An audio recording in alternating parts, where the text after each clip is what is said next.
Hello students, welcome to Mission Career Classes. Hope all of you are well. So students आज हम study करेंगे life process का अपना second major life process that is respiration. इससे पहले हमने part 1 में कंप्लीट किया था न्यूट्रिशन के बारे में। हमें इस चैप्टर में 4 लाइफ प्रोसेस कवर करने हैं। पहला हमें न्यूट्रिशन कवर करना है,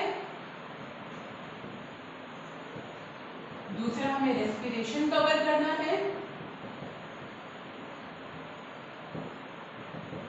third transportation and fourth one is excretion. Okay, इसमें हम न्यूट्रिशन फिनिश कर चुके हैं और आज हम स्टडी करेंगे रेस्पिरेशन के बारे में। सो रेस्पिरेशन होता क्या है? तो respiration is the process in which the cells obtain energy by combining glucose and oxygen. Respiration वो प्रक्रिया है जिसमें सेल्स ग्लूकोज और ऑक्सीजन को मिलाकर एनर्जी ऑब्टेन करते हैं and it involves breathing. Okay students, so the process in which cells of an organism obtain energy by combining oxygen and glucose is known as respiration and it involves breathing. Breathing means सांस लेना। Okay, सांस लेते और छोड़ते हैं उस process को हम ब्रीदिंग बोल देते हैं। और जो सांस लेने के दौरान मतलब सांस लेना और सांस छोड़ने के दौरान जो भी इंटरनल आपकी बॉडी में प्रोसेस कैरी आउट होता है, जो भी मैकेनिकल एक्टिविटीज होती है, केमिकल एक्टिविटीज होती हैं, उसको हम बोल देते हैं रेस्पिरेशन। ओके, ब्रीदिंग अब बाहर से जो देखने को मिलती है वो ब्रीदिंग होती है और जो अंदर बॉडी के अंदर वो मैकेनिज्म स्टार्ट होता है उसको हम बोलते हैं रेस्पिरेशन। ओके, तो रेस्पिरेशन के दौरान होता क्या है student?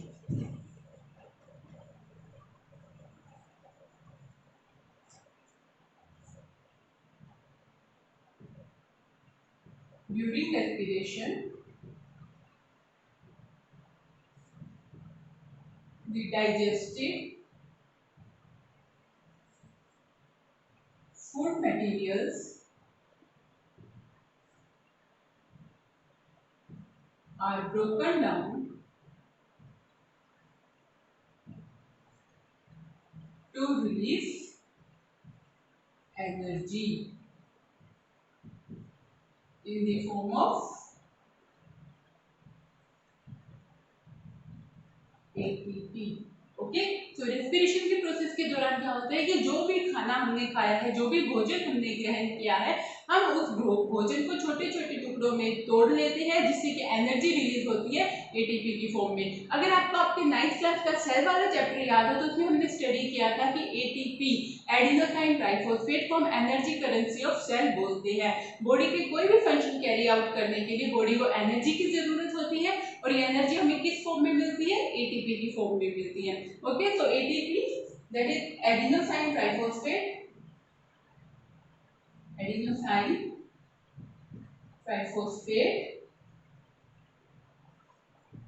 is also known as energy currency of life। Okay students, अब रेस्पिरेशन दो तरीके का होता है। हम रेस्पिरेशन को depending upon the demand of oxygen हम रेस्पिरेशन को दो तरीके में डिवाइड कर दो पार्ट्स में डिवाइड करते हैं। One is aerobic respiration and another one is anaerobic respiration. So respiration is divided into aerobic respiration and the second one is anaerobic respiration। Students, as the name suggests, aerobic means in presence of oxygen and anaerobic in absence of oxygen. तो जो aerobic respiration होगा वो oxygen की presence में होगा and जो anaerobic respiration होगा वो ऑक्सीजन की एब्सेंस में होगा। तो यही से इनकी डेफिनेशन आ जाती है। तो एरोबिक रेस्पिरेशन को हम कैसे डिफाइन करेंगे? It is the process of obtaining energy in the presence of oxygen। And anaerobic respiration क्या होगा? It is the process of obtaining energy in the absence of oxygen. Okay, so यहाँ तक आपको समझ में आया? अभी आप बता सकते हो कि रेस्पिरेशन क्या होता है, रेस्पिरेशन के दौरान क्या होता है, और रेस्पिरेशन के कितने टाइप्स है, हम रेस्पिरेशन को कितने टाइप्स में डिवाइड करते हैं। ठीक है, तो अगर आपसे क्वेश्चन पूछा जाए what is aerobic respiration and what is anaerobic respiration, तो आप उसका आंसर दे सकते हैं। साथ ही में अगर आपसे डिफरेंस पूछा जाए what is the difference between aerobic respiration and anaerobic respiration, तो आप वो भी बता सकते हो। ओके,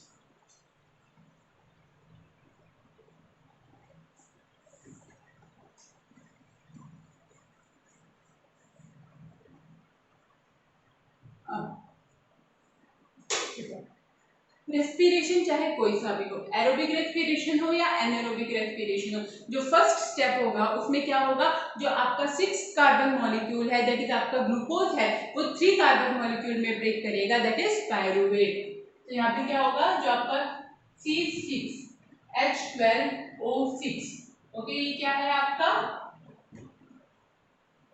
ग्लूकोज, ये आपका किसमें डिवाइड करेगा, 3 carbon molecule known as pyruvate, C3H4O3, इनका केमिकल फॉर्मूला है।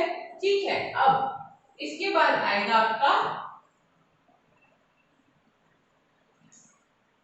यहाँ पे आपका absence of oxygen,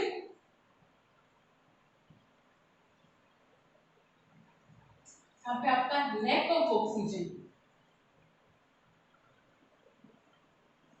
and third one is आपका प्रेजेंस ऑफ ऑक्सीजन। अब अगर ऑक्सीजन प्रेजेंट नहीं होगी, ग्लूकोज ब्रेकडाउन किया पायरुवेट में, और अब अगर ऑक्सीजन प्रेजेंट नहीं होगी तो ये पायरुवेट किसमें ब्रेकडाउन करेगा, इथेनॉल में, ethanol C2H5OH plus CO2 and energy. Okay, और इस प्रोसेस को हम क्या बोल देते हैं, आपका पायरुवेट ऑक्सीजन के एब्सेंस में जब इथेनॉल में ब्रेक करता है तो ये प्रोसेस क्या कहलाता है, आपका फर्मेंटेशन। इसी प्रोसेस के थ्रू आपका अल्कोहल वगैरह प्रोड्यूस किया जाता है। ठीक है, तो इसका एग्जांपल क्या है, ईस्ट। फर्मेंटेशन में आपको कौन हेल्प करता है, कौन से बैक्टीरिया हेल्प करते हैं, ईस्ट हेल्प करता है। ओके, अब लैक ऑफ ऑक्सीजन, सपोज जब आप लोग एक्सरसाइज करते हो तो आपका ब्रीदिंग रेट बहुत ज़्यादा हाई हो जाता है, उस हिसाब से आपकी बॉडी ऑक्सीजन इंटेक नहीं कर पाती है, तो आपकी बॉडी के अंदर ऑक्सीजन की कमी हो जाती है, और उसके दौरान क्या होता है कि जो आपका ये पायरुवेट है ये क्या किसमें ब्रेकडाउन हो जाता है, लैक्टिक एसिड में, आपकी मसल्स में लैक्टिक एसिड जमा हो जाती है, और उसी की वजह से अगर आपने कभी नोटिस किया होगा तो ज़्यादा एक्सरसाइज करने के बाद मसल्स पेन करने लग जाती है, मसल्स में क्रैम्प्स आने स्टार्ट हो जाते हैं, तो वो किसकी वजह से होता है, जो लैक्टिक एसिड प्रोड्यूस हो जाती है due to lack of oxygen. तो इसमें क्या होगा, ये आपका पायरुवेट ब्रेक डाउन कर जाएगा लैक्टिक एसिड में प्लस एनर्जी। ओके, एंड ये आपको कहाँ दिखी हो, मसल सेल्स में। ओके, लैक्टिक एसिड का केमिकल फॉर्मूला क्या है, C3H6O3। ये एग्जाम में नहीं पूछा जाता, सिर्फ आपकी नॉलेज के लिए बता रही हूँ। अब students, now major one, presence of oxygen, absence में इथेनॉल बनेगा, लैक ऑफ ऑक्सीजन में लैक्टिक एसिड बनेगा, तो प्रेजेंस ऑफ ऑक्सीजन में ये क्या बनेगा, water plus CO2 plus energy, and it occurs in mitochondria.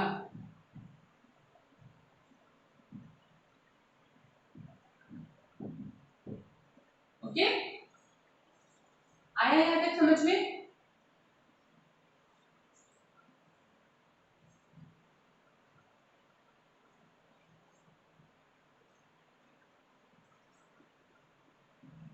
Students, since the energy released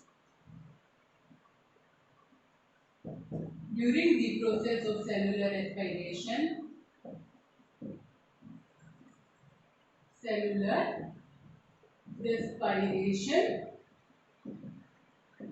is used to synthesize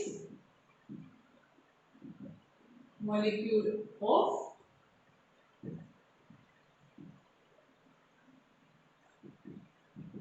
ATP। ठीक है, तो सेलुलर रेस्पिरेशन में जो भी एनर्जी रिलीज होती है उसे हम क्या सिंथेसाइज करते हैं, ATP। ओके,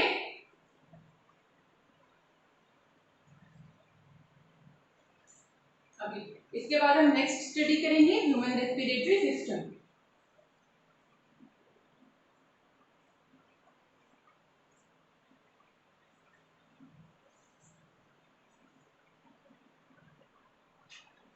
सो नाउ अब हम स्टडी करेंगे human respiratory system.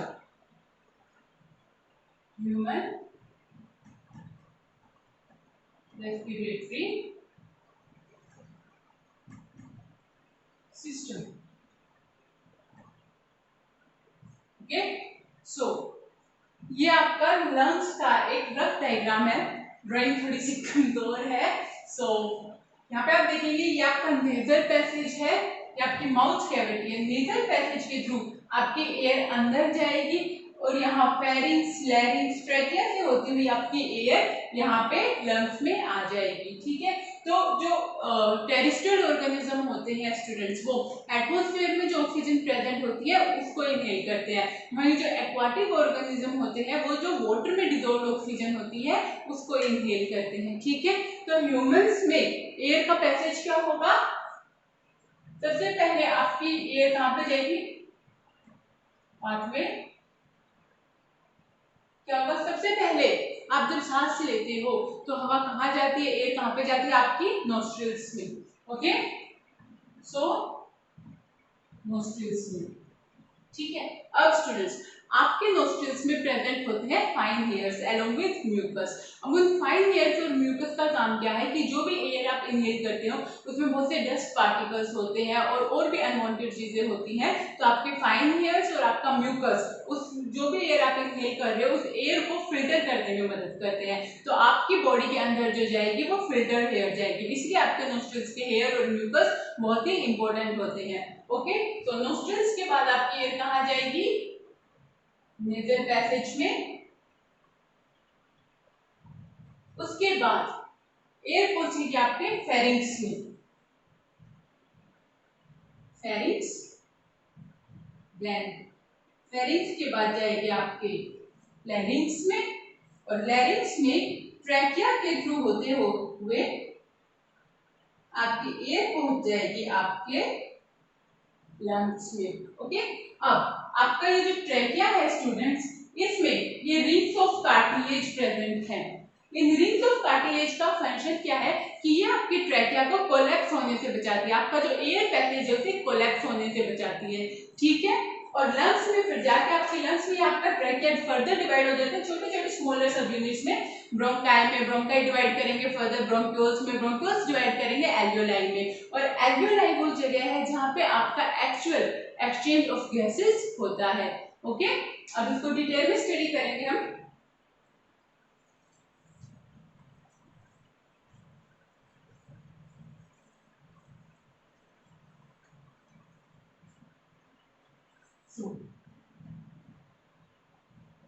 The oxygen rich air is taken into body through nostrils. ठीक है, ओके। अब सेकेंड चीज क्या है, आपके nostrils are lined by fine hairs along with mucus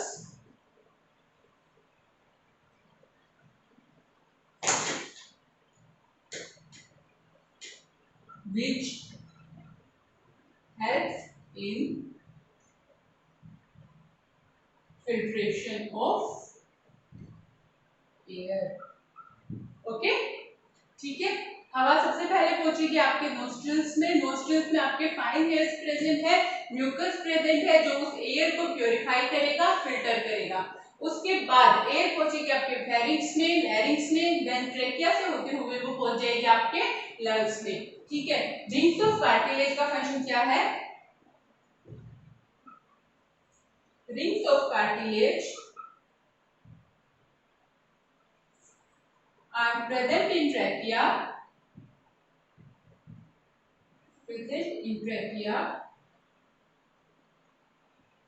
to ensure that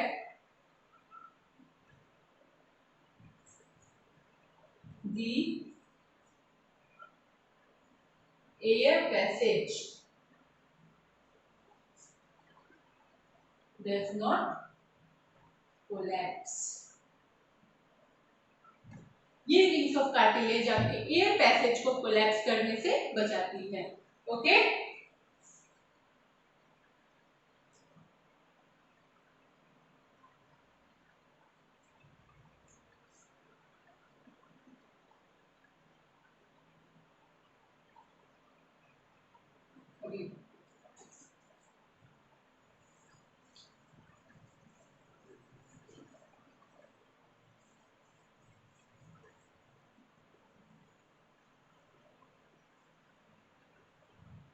ठीक है। अब लंग्स में क्या होता है?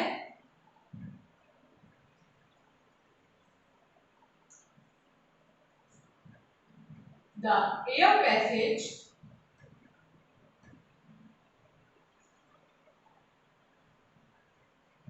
divides into smaller and smaller tubes. Okay, आपका जो एयर पैसेज है वो स्मॉलर ट्यूब्स में डिवाइड करता है। फर्स्ट वो डिवाइड करता है आपका ट्रैकिया, डिवाइड करता है लंग्स के अंदर आता है ब्रोंकाई में, ब्रोंकाई आपके फर्दर डिवाइड करते हैं ब्रोंक्यूल्स में, और ब्रोंक्यूल्स आपके फर्दर डिवाइड करते हैं एल्वियोलाई में। ओके, और कहां पे पहुंच जाते हैं? Smaller and smaller tubes and finally reach to alveoli. Single alveoli बोला जाता है, और बल्क में जब बहुत सारे एल्वियोलाई इकट्ठे हो जाते हैं तो उन्हें क्या बोल देते हैं? एल्वियोलस। ओके, अब ये एल्वियोलाई क्या होता है students? Alveoli, it is a balloon-like structure.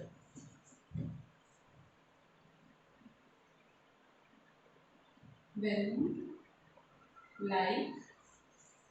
structure which provides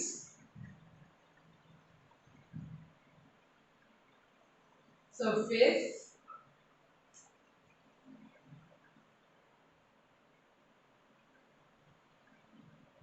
for exchange of gases।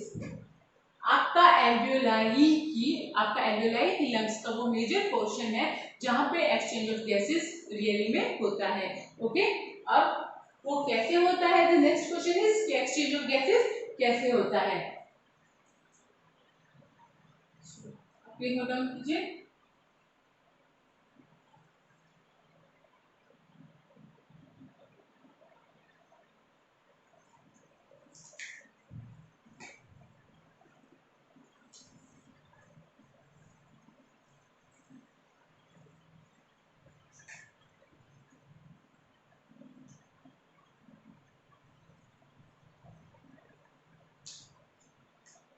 C students, ये आपके ब्रोंकियोल्स डिवाइड करके आपके बन गए एल्वेओलाई।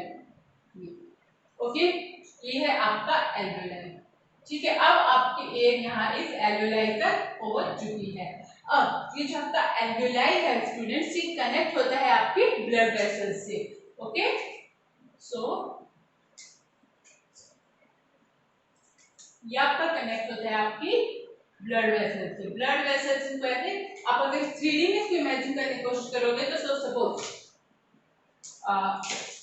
ये आपका बैलून है, ठीक है, ये आपका एल्वेओलाई है और इसके चारों तरफ, इस एल्वेओलाई के चारों तरफ आपके ब्लड वेसल्स कनेक्ट होते हैं। तो जो भी ऑक्सीजन आपकी एल्वेओलाई के अंदर आती है, वो जो आपके ब्लड वेसल्स इसको कवर करे हुए, आपके एल्वेओलाई को कवर करे हुए हैं, वो ऑक्सीजन उन ब्लड वेसल्स में डिफ्यूज कर जाती है। और ब्लड वेसल्स में बेसिकली क्या होता है, आपके रेड ब्लड सेल्स होते हैं जिसमें एक रेस्पिरेटरी पिगमेंट पाया जाता है, haemoglobin.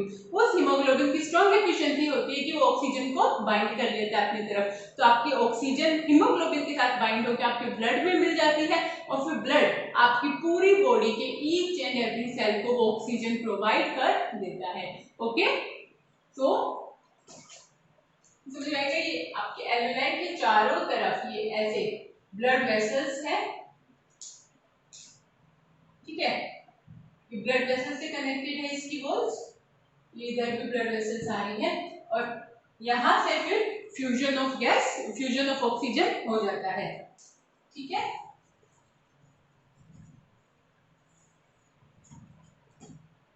So the walls of alveoli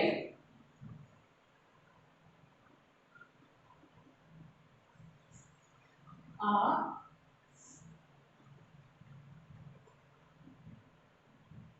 connected with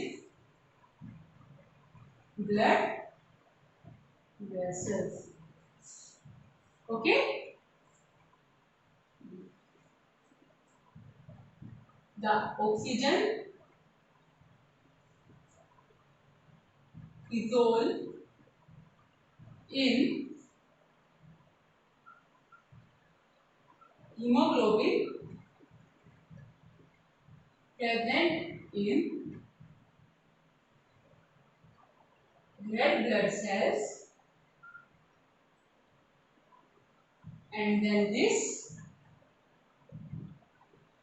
oxygen transported to each cell of body through blood. Okay,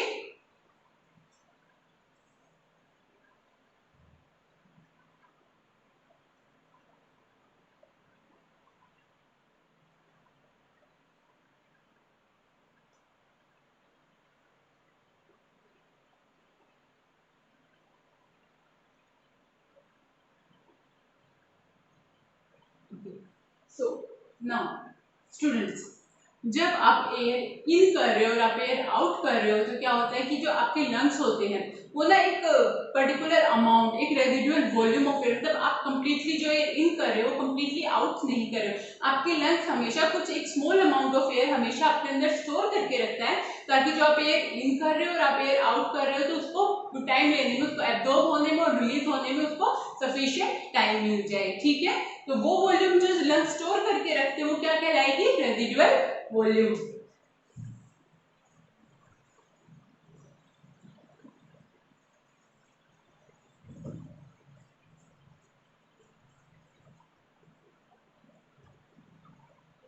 Okay, so during the process of breathing,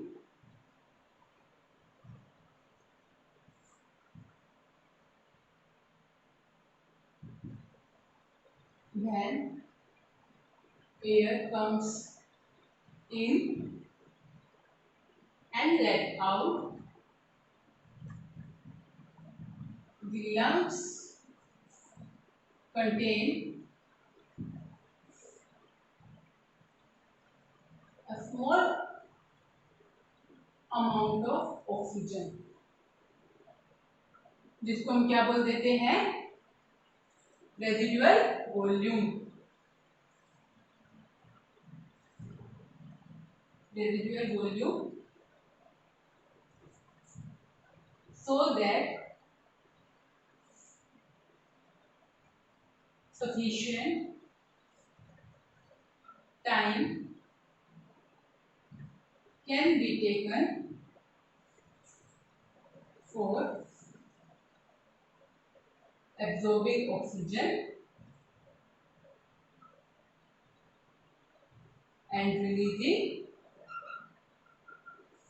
carbon dioxide.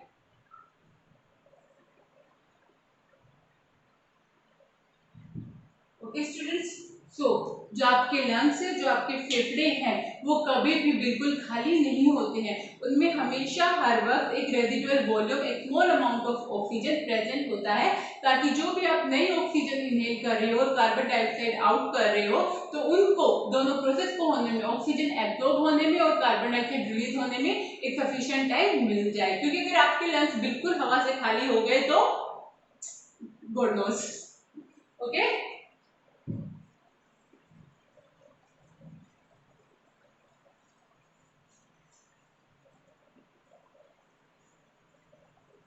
Now students, exams में question पाया जाता है कि humans में respiratory pigment कौन सा है, respiratory pigment क्या है और वो कहाँ पाया जाता है।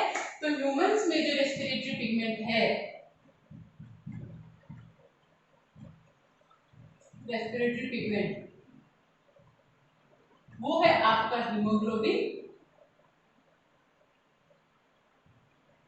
And it presents in red blood cells. Okay, इसी के साथ आपका ह्यूमंस रेस्पिरेटरी सिस्टम कंप्लीट होता है। अब हम आगे स्टडी करेंगे कि प्लांट्स में रेस्पिरेशन कैसे होता है।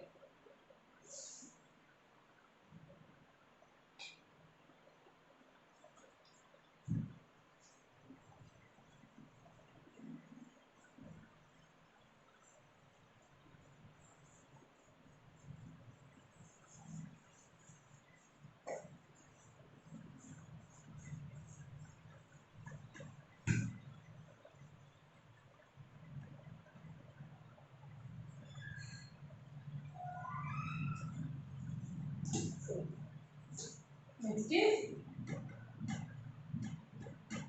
respiration in plants. Okay students, so plants भी लिविंग ऑर्गेनिज्म है। प्लांट सिर्फ फोटोसिंथेसिस के थ्रू में ऑक्सीजन देते ही नहीं है, प्लांट्स रेस्पायर भी करते हैं और वो ऑक्सीजन लेते भी हैं। ठीक है, तो प्लांट्स में रेस्पिरेशन के लिए तीन प्रोसेसेस के थ्रू रेस्पिरेशन कर सकता है। First one is stomata, present in leaves,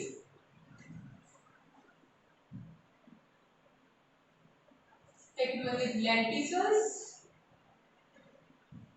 present in stem, और third one is surface of roots.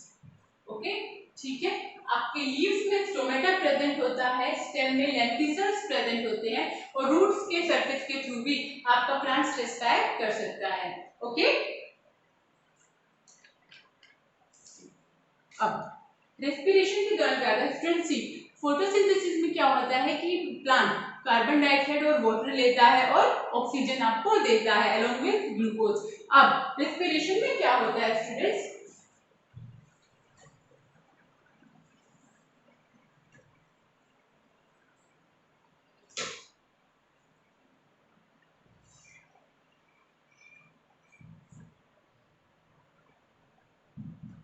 during the process of respiration,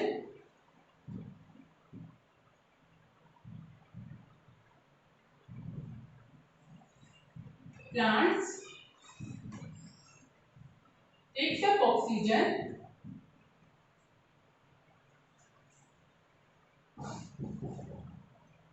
along with glucose and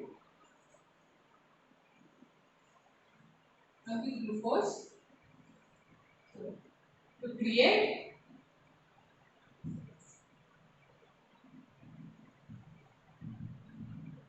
carbon dioxide and water. Okay, ये आपका photosynthesis का completely opposite है। तो इसकी equation क्या बनेगी?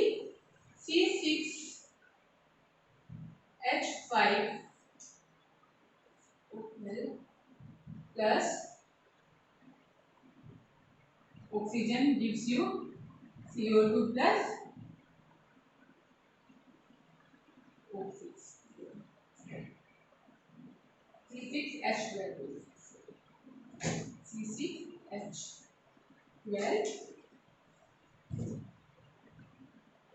O6 okay,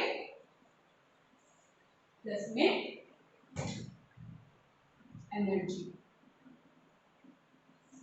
ये है आपकी रेस्पिरेशन की इक्वेशन। फोटोसिंथेसिस की क्या इक्वेशन है आपकी?